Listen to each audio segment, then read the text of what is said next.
All right, welcome everyone. We are here for FinAid Fridays. Today is a great session for us to go over how to decode or better understand your financial aid offer for 2026-27.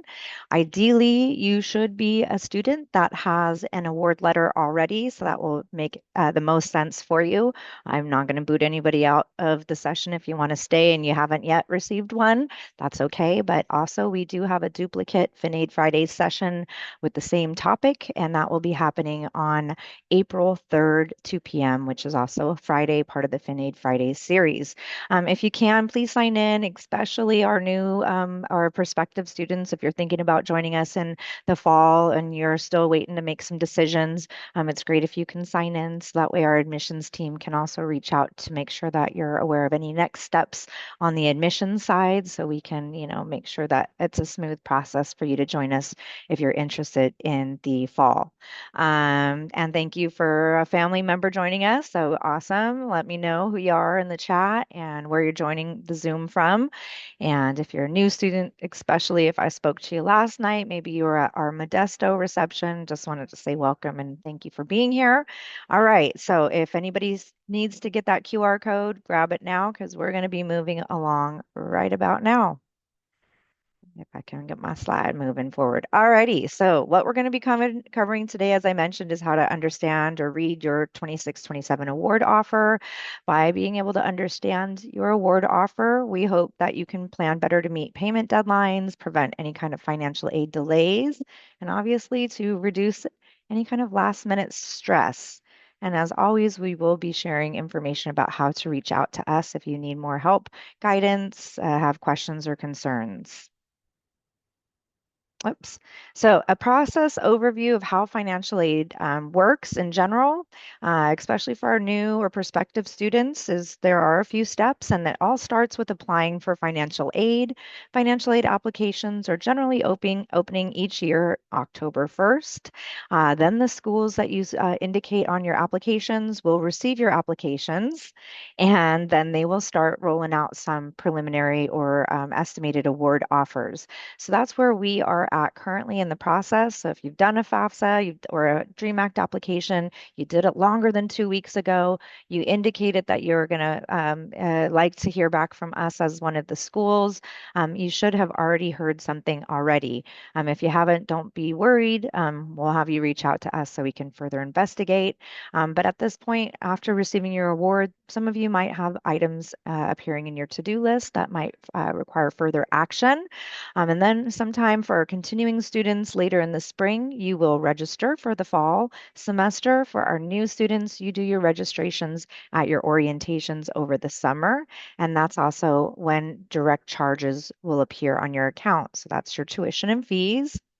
And then as we get closer to the start of the semester, about a week before, any of your finalized ready financial aid will be dispersing the week before classes. We'll go over in more detail about that process here in the next slide.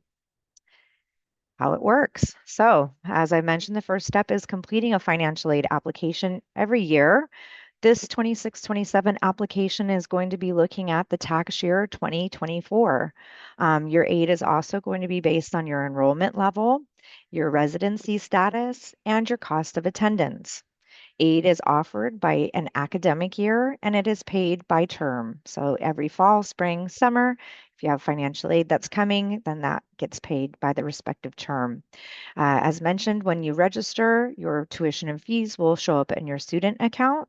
If you're an on-campus housing student for fall 2026, sometime I would bet maybe late June, early July, you should see your fall meal plan housing installments show up on your account as well.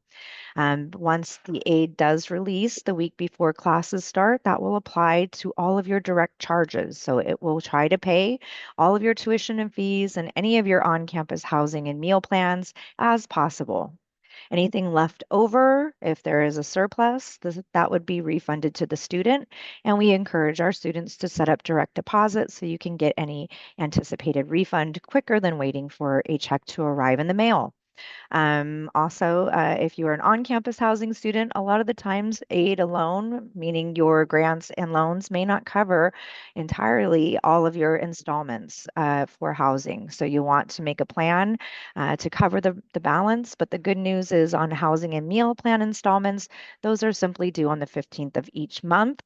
And so if your financial aid does not cover everything, that may mean that you will be picking up your installments later on in the semester. So I mentioned something called, let's make sure I'm skipping screens already. Yes. So I'm mentioning a couple of things about how financial aid gets determined. And one of the things that we receive as part of your financial aid application is something called the Student Aid Index Number.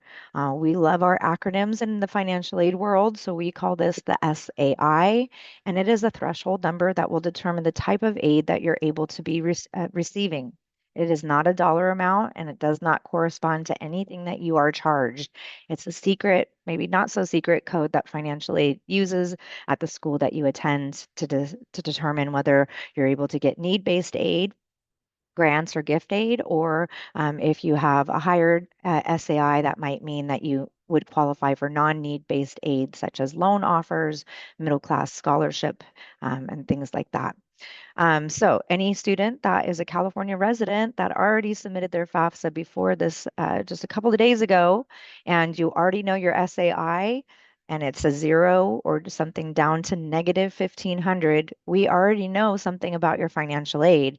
And that is if you take 12 or more units in the fall and 12 or more units in the spring of next year, you will qualify for the maximum Pell Grant.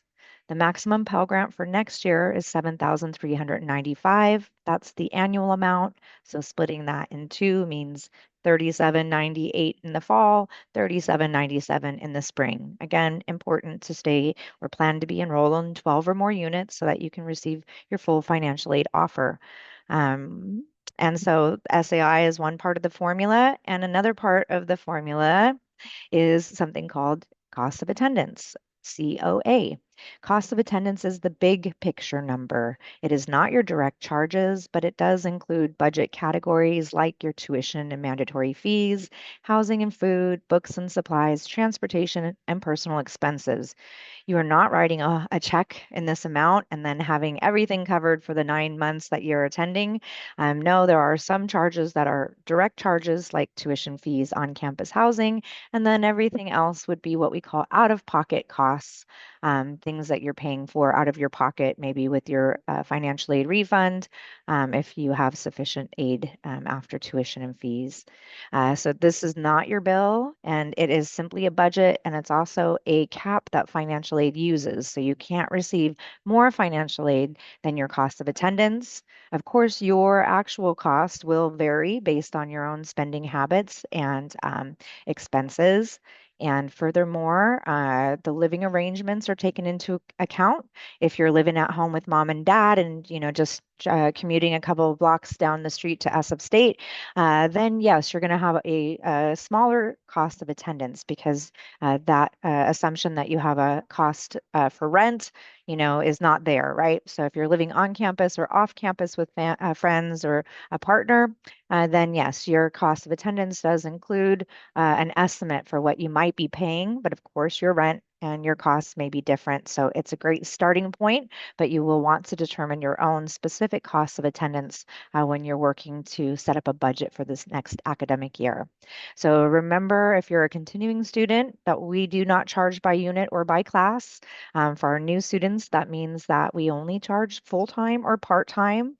It gets a little confusing here because there's a difference between financial aid's definition of full-time and the tuition charges for full-time.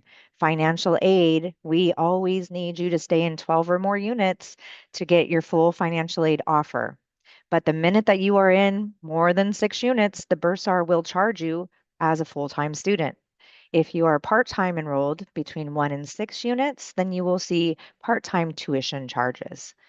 There are effects on your financial aid, however, if you do not enroll in the full 12 units, and we'll talk about that in a future slide here. But here is the magic financial aid formula. If you're not a math major, don't worry, we're not going to do any tests on this, but just to provide an example, that we first take your published cost of attendance, we subtract out your student aid index. This determines what your financial need is. With this financial need, then we're allowed to pull out our financial aid toolbox and see what types of aid that we can award you. Aid is never going to maybe reach all the way up to that 37,000 unless you're a dependent student and your parent wants to borrow a Parent Plus loan, or you are interested in borrowing an alternative loan. Grants and your direct student loans are going to sputter out at a certain point, and that's where we'll want you to be thinking about your potential funding gap, especially for those that are living on campus. So just a quick exercise there about how that formula works to determine your financial need. That doesn't determine the financial need, will then determine the types of aid that you're able to be awarded.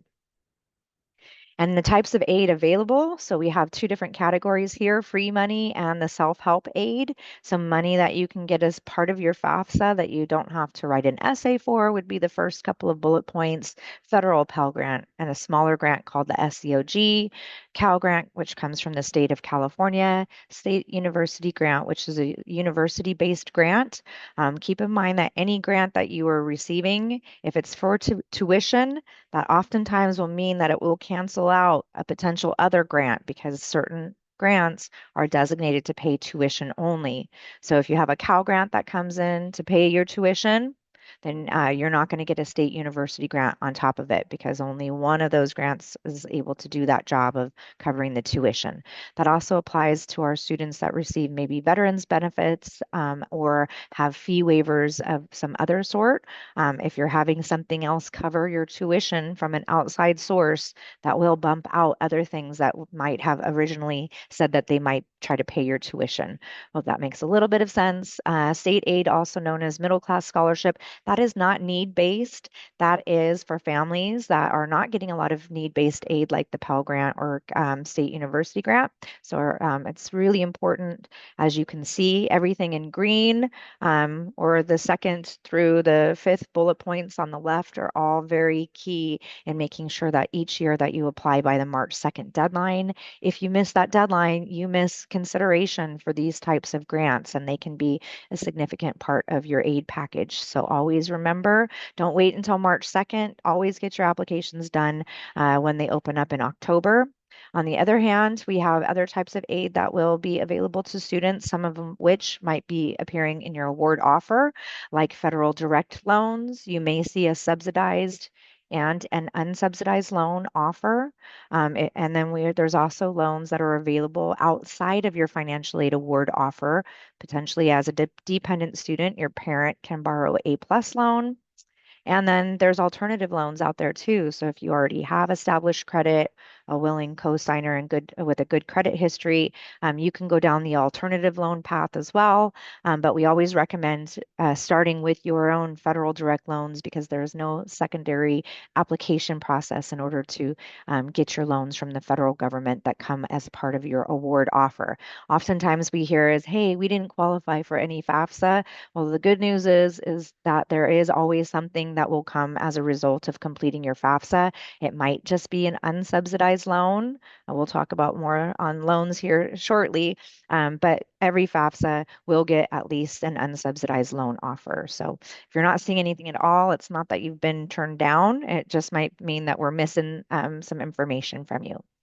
All right, let's get into the nitty gritty of why we're here today is to understand better your award offers.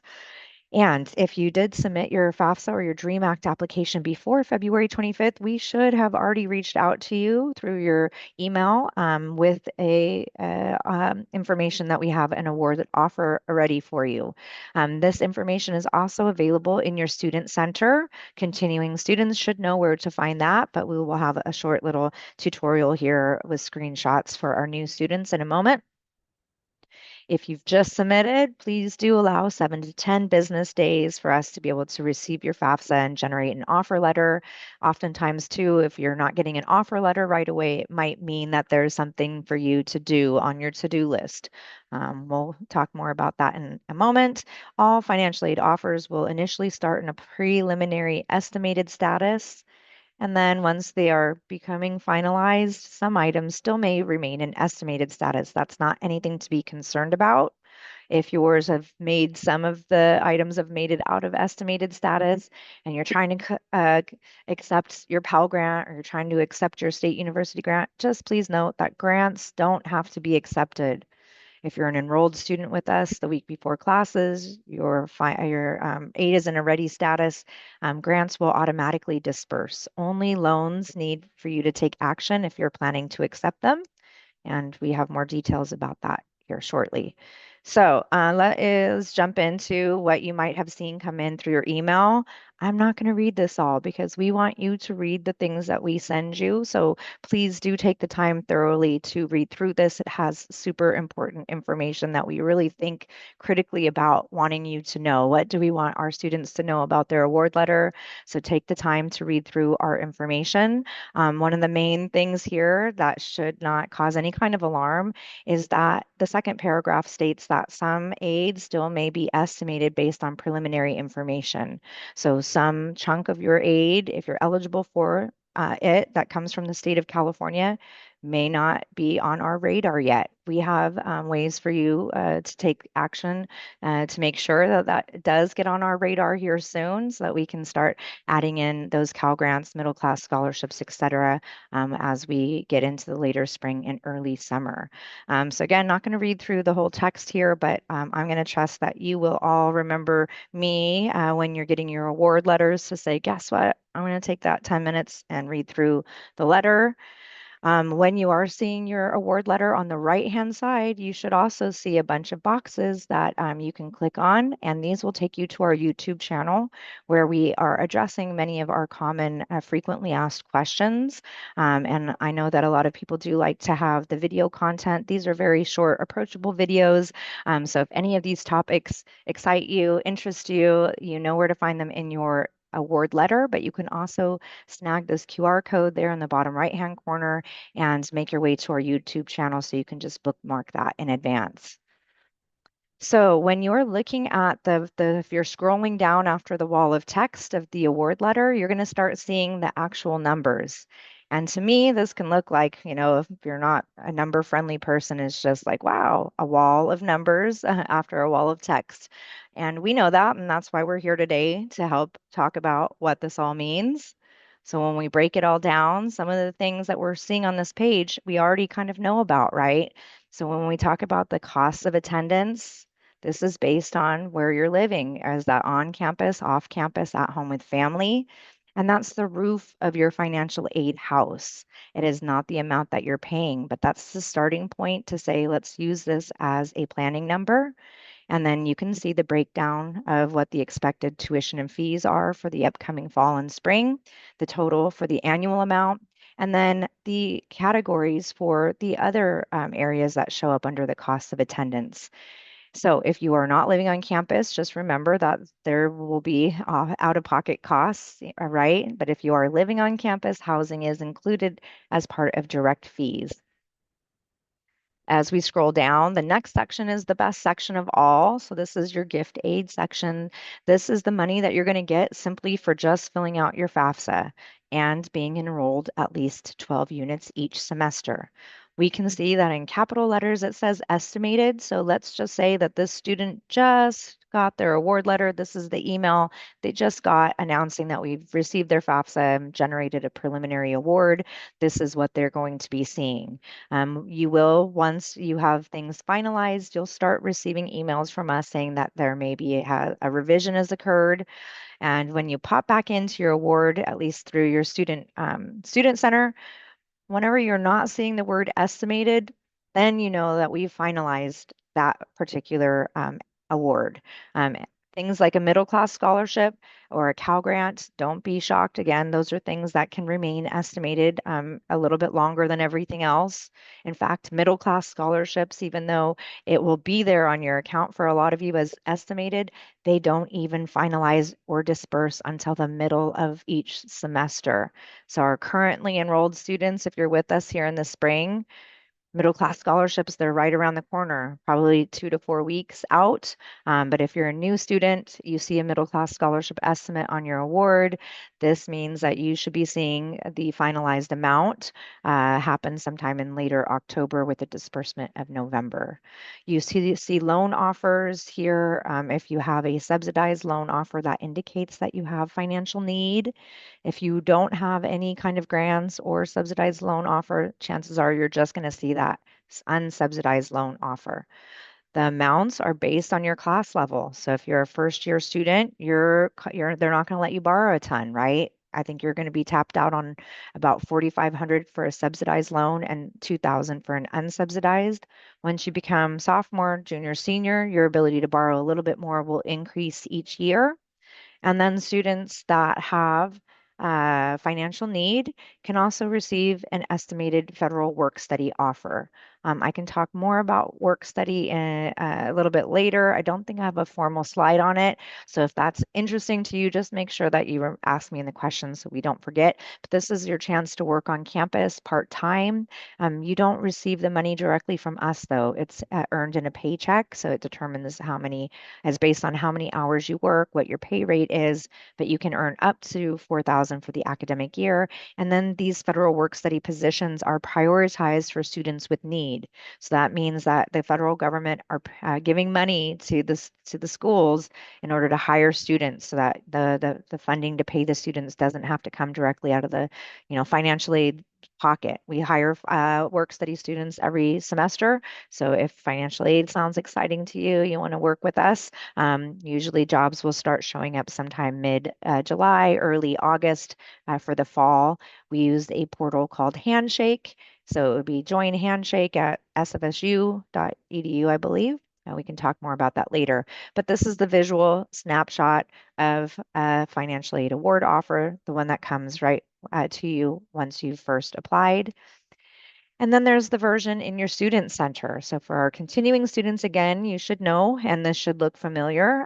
For our new students, if you haven't had a chance to get in and explore, this will be your main landing page, usually for your student center. Andrew has not enrolled in any classes because Andrew's a new student. But when Andrew does enroll, we'll be able to see classes here. The charges will show up over here. And the finances section is where you're going to be doing most of your financial aid business. But for your financial aid award offers, if you're a continuing student, you'll see them all here. If you're a new student, then you'll be seeing the one for the upcoming year. So clicking along, clicking to the view financial aid, and unfortunately, my screen grab just died there. But for new students, you should just see the number 2027 of financial aid award offer. That's okay because that's the 26-27 award year. That's the one you're going to click on for the 26-27 academic year. Oh, uh-oh. And then surprise, another dead link on my end. I apologize, but surprise, it's going to be some homework for you so that you can see what it looks like when you click on it. Continuing students, you do know what it looks like, but this is where it's going to show your aid at the top in a whole award year offer and then break it down by semester, which, is 50% for the fall, 50% for the spring. Excuse me on those screen grabs. So, as mentioning the California state aid, it is not unusual that it could be missing or remain in estimated status longer than some of your other aid. So, right now, if you don't see it in your award, you think that you may be eligible because you are, freshman, a transfer student, entitlement to a Cal grant, middle class scholarship, et cetera, et cetera. You are going to need to do your web grants for students, which is in the California Student Aid Commission's web portal. So I do have a link here shortly for that, but you can also get a head start by taking that QR code right there and starting or updating your web grants profile. So financial aid can change for students, and there's many common reasons for those revisions, especially when you are starting the semester. We have something called the add drop deadline, right? So you may start at 6 units, but eventually get into the 12 units, right? So during that period, aid can increase and decrease, but ultimately, if you're in that full 12 units by that drop deadline, then you can get all full of your financial aid award offers. That's why it's always important to maintain 12 units of enrollment prior to that add drop deadline. If you do change anything and you say, hey, 12 units is too much, I'm going to just take nine. Your grants, if you're receiving a Pell Grant, that will prorate. If you're receiving loans going forward for next year, your loan offers are based on 12 or more units, whereas in the past it meant just take in six and you had full access. Now, if you take 6 units, your loan offers will be prorated if you accept your loan. So it means that you won't be able to borrow the full amount unless you're at the full 12 units of enrollment.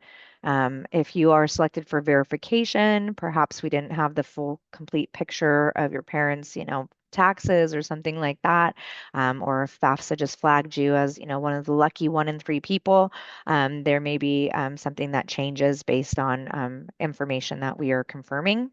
It's not meaning that you've made a mistake. And just note that that's our whole job, kind of, is to make sure that your aid matches your eligibility. So that's why we work throughout the year.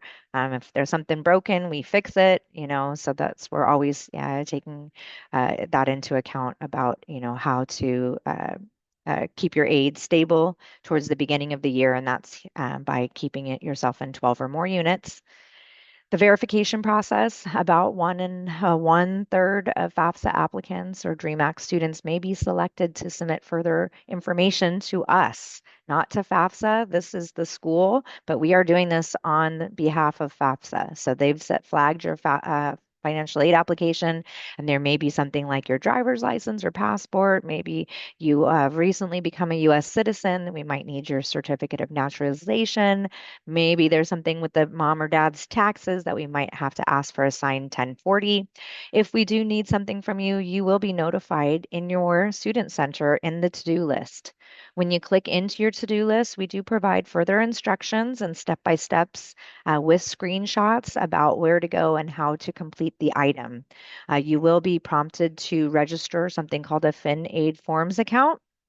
Our continuing students that had something this current year, that's you should be already familiar with it, but that's something new we just started this current academic year. What's really important is if you're registering your account, you have to make sure that the information is matching exactly as you put it on your FAFSA. So if you're a Jennifer Myers, then don't put Jenny Myers, because then that's going to cause a delay in us receiving your FAFSA, because things need to, or not to receive your FAFSA, but for you to be able to create your account, because then it's going to give you an error message. Also, birthday or social, those are things to just be careful that you're not mistyping. If you're having issues setting up your FinAid Forms account, don't be shy, reach out to us and we can help figure out what the problem is. If you are selected for verification, just get those things turned in as soon as possible. Verification can take 3 to 4 weeks to be completed. The good news is we have award offers starting to roll out earlier than we've ever in our whole history of a school book, basically, I think. So what we've got up on your to-do list, while we'd like your attention on those things, don't feel stressed about it. Don't rush, but get those things done so that we can finalize your aid at least by, midsummer. As mentioning, the 12 units or more, we're really going to drill that in. But as a matter of fact, if you're one of our first year students going to join us in the fall, if you're wanting to get done in 4 years and you're just going to be attending fall and spring, you need to be taking 15 units each semester. You don't get more aid at 15 units because 12 or more units is what makes financial aid happy. But you do end up, if you graduate, without taking an extra term, then you're saving money down the long run because you're not paying an extra semester's worth of tuition. And if you are only partially enrolling under 12 units, your Pell Grant will prorate. So if you're seeing that you have one for $3,798 and you only take 6 units, that's going to change to like $1,898 or whatever that 50% mark is, right? The Cal Grant, the State University Grant, these are tuition based, right? So they're going to usually reflect based on the tuition. Actually, the state grant is. The Cal Grant, I think, is prorated by 25%, 50%, 75%. State University Grant, though, that amount is only for full or part-time tuition. So if you're remaining above 7 or more units, then there's no change to your State University Grant. But if you dip below 6 units, one, your tuition will change, right? And then two, as long as that's before the add drop deadline, and two, then your state university grant would reduce to match that part-time tuition amount. After disbursement, if you drop a class, we do ask for that money back unless you get back into another class, right?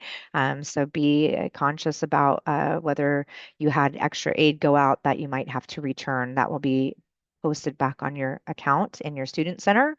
If you happen to start the semester in a waitlisted course, your aid won't go out until you're actually added to that class. So add drop period for us is normal. Aid will go up and down as long as you do get into all your classes before the add drop deadline, which is usually like 3 weeks into the semester. Then your full financial aid can ultimately go out to you. Census date means that we basically lock you into your chairs in your classes. Well, figuratively, and any kind of changes after that does not reflect on any kind of increase to your financial aid. And we also wouldn't ask for anything back because after the add drop deadline, any class that you do drop is definitely going to show up as a W on your record, and the units will be under attempted units. So loans, we talked about some of those award types. If you are looking at borrowing loans, I am stressing that in the future, you will need to take 12 or more units each semester to receive your full loan offer. If any of you watch CNN or MSNBC, you may have heard about a Congress bill called OBBB. I don't like to say that it's beautiful because I don't think it's beautiful, but part of the changes that are upcoming for next year are some significant changes to student loan borrowing. In the past, if you just took 6 units, you had full access to your loans. That's not the case going forward. There is a minimum of 6 units to be able to borrow your federal loans, but anywhere between 6 and 11 units, that amount of what you can receive will be prorated. Every time that you accept your loans, they will get split into a fall portion and a spring portion. If you're borrowing for the very first time, you will have homework to do, which will be found on the studentaid.gov website, which is the same place that you did your FAFSA. Loan entrance counseling should take you about 20 minutes. This is what it means to be a student borrower, understanding that that's money that you're paying back, how it works, when you're going to be repaying it. The master promissory note is the agreement to the terms of the loan. You don't have to accept your full award offer, loan offer, but we always want you to start with the subsidized loan first, right? There's those two, subsidized, unsubsidized. Think of them alphabetically. Start with the subsidized loan. If you also have to borrow the unsubsidized, that's okay as well, but always maximize subsidized loan first. If you think you want to get by for the first couple of months or the first semester and you don't think you need to borrow, that's okay. But we want you to know there's a safety net that even if you didn't borrow and then towards the end of the semester, the end of the academic year, if you do need to borrow, your loans are still there for you. Even if they're hidden from view, you would just contact us. We would reinstate the offer. You would accept. There is a deadline towards the end of the year, so make sure you don't wait too late. And then if you have loan offers and you simply do nothing, nothing will happen. You're eventually halfway through the semester, your loan offers will be hidden from you. And again, just take an email or a call to us to have those reinstated. So taking no action on your loans means no loans will disperse. You don't have to go in specifically to decline them. If you'd like to get more information directly from the studentaid.gov website about the loans and, hey, how much can I borrow? What's the percentage rate for, the upcoming year? I don't think they've decided it yet because that gets set in the summer. But just to stress that when you're borrowing as a student, you are not paying back your loans until 6 months after you graduate. Or if you start attending class less than half time, then you will go into the repayment status. But and for everybody else, you get about 6 months. If you go directly into grad school, then you'll stay in deference and then start repayment once you finish your grad school degree. That OBB bill, PBS has a good article about those upcoming changes that will be happening to federal borrowing, including to Parent Plus loans, Grad Plus loans. There's big changes to both of those as well. And so, when you don't want to borrow, there's only another option there for you. Well, there's work, right? But the best way to fill a funding gap before having to borrow is to apply for scholarships. And being only March 6th, we are at a very good place in the springtime to be able to tell you that there's many opportunities that are still out there with deadlines that are still open. So for our continuing students, you know where to be looking in academic works. For our new students, we really want you to get started by watching our video found on our YouTube channel. This was just recorded, I believe, on February 11th, and it is the best, or February 12th, best practices for applying to scholarships. The most important thing about this video session is that we have a superstar scholarship recipient. His name is Frankie. He actually, I was chatting with him and during an advising, and I said, "Wow, you got like 4 scholarships for spring. Like, you must have secrets that you need to share with our students so that they can know how to be successful at applying for scholarships." So just sign in, watch this. It's already pre-recorded. It'll be some great resources and strategies for applying for scholarships. And then take note of our financial aid website, other places to look. Don't cast a narrow net, cast a wide net. Look in your community, look at your parents' places of employment. Like I said, maybe if you're with a credit union, they might have a scholarship. Be creative, do some digging around. I just talked to a mom last night and she says, "Oh, my husband works for the police department." And I said, "Well, I bet you anything there's probably scholarships for, students of family members that are police." So cast a wide net. I would say that's a part-time job for you right now because spring is the best time to be applying for scholarships.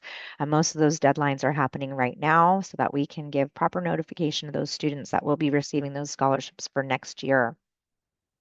So that's a lot of information, and we're starting to slow down in the presentation. So peek back, perk it back up, I guess you could say. And so we can tell you some next steps, what you can do now if you have submitted your FAFSA, you've received your financial aid offer. You will need to check if you have any items in your to-do list. They may show up in the future. So keep checking your to-do list on a regular basis. If you are a California resident, you want some of that California money. That's what we're talking about, the Cal Grant, the middle class scholarship, that March 2nd deadline money. Doesn't mean that you have to have done your profile by March 2nd. You just do your FAFSA or your DREAM Act application every year by March 2nd. And then continuing or transfer students or new students, just make sure that you're visiting your Web Grants for Students profile. You create one if you don't have one. So that way we are notified if you're eligible to receive any of that California funding. If you do have a funding gap, please start applying for those scholarships. And then also, this is the time to start working out your budget for next year, to be able to, identify your expected resources. And then shortly, we have the cost of attendance, which can give you as a springboard to start that process. We will have future FinAid Fridays, and one I think that is specifically in May that is about understanding further the cost of attendance and defining a budget for the upcoming year. So that'd be really great for our new students. Continuing students, welcome to join as well if you still need to boost your financial literacy for the upcoming year. And then a lot of people always want to know, hey, can I appeal my financial aid? And the answer is yes, but we always need you first to do the FAFSA regardless of how good life was for you. For example, 26, 27, because we were looking at the 2024 income tax year. That means that if something bad happened to the family financially, mom, dad lost their job in 2025, maybe there was a significant out-of-pocket medical expense, combination of things that have really, taken a hit to the family's finances, that we can appeal, and you can appeal, and we can take newer information and we can plug that in over that base information that was initially submitted.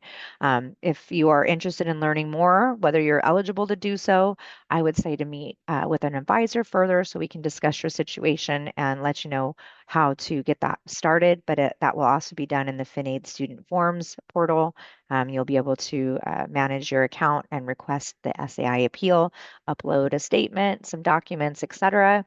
But if you already have that SAI that's 0 to negative 1,500.